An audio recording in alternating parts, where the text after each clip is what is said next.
Good afternoon, everyone, and welcome. This is Kevin Giroux coming to you from the Jane Scott House downtown. This coming weekend, we hear that the house is going to be featured on the tour of homes of the ghost tours of Georgetown. Well, let me tell you a little bit about the Jane Scott.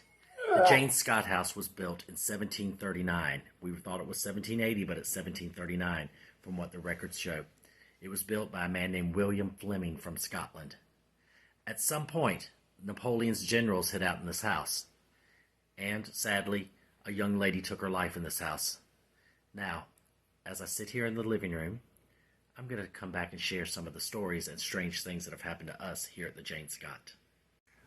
One morning, when we first moved into the house, we were asleep, and I heard the sound on the third floor of walking going by, one footstep at a time. 5 o'clock in the morning, and I woke up. I sat there and listened. Clearly could hear walking on the third floor. So I asked it to stop and came downstairs the very next morning to a huge surprise. What I believe we had was the ghost of the young lady who killed herself, who was waiting for her fiancé to come back from sea. And she believed he to be deceased, and she hung herself in the house. And during that process, after she had passed away and was buried, the young gentleman who lived across the street returned to find that his love was gone. Now, the odd thing about this is that we knew this story, and then we hear the sounds on the third floor. We were told the upstairs dormer window will never stay closed. It'll always be open, even if you try to lock it.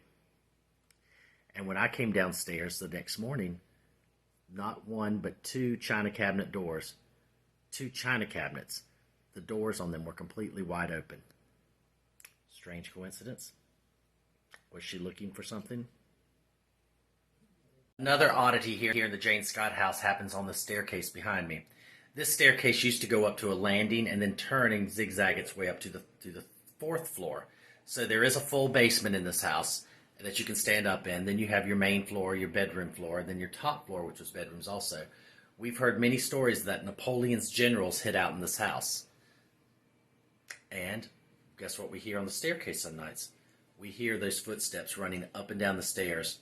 And there's many times where someone in another room or on another floor of this house will come to me and say, "Did you just see that? Friends here, Douglas has seen it." And we all feel the same thing, and we cannot even be on the same floor of the house. And then all of a sudden, you feel a breeze go up the staircase, and you could hear the footsteps. Napoleon's generals supposedly hid out here incognito, from the basement to the top floor.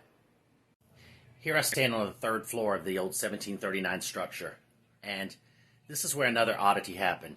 We've heard the story earlier about the young lady that we heard that had hung herself in either the front porch or the attic here.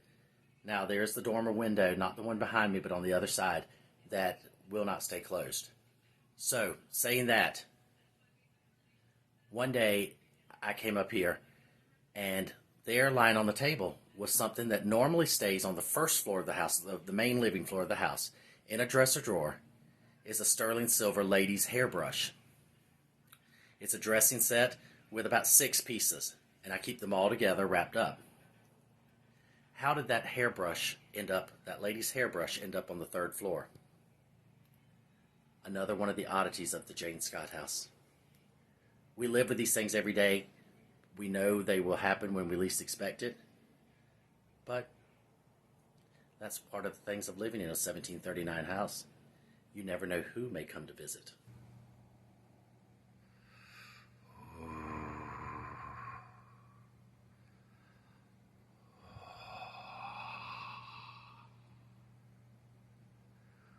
Ooh.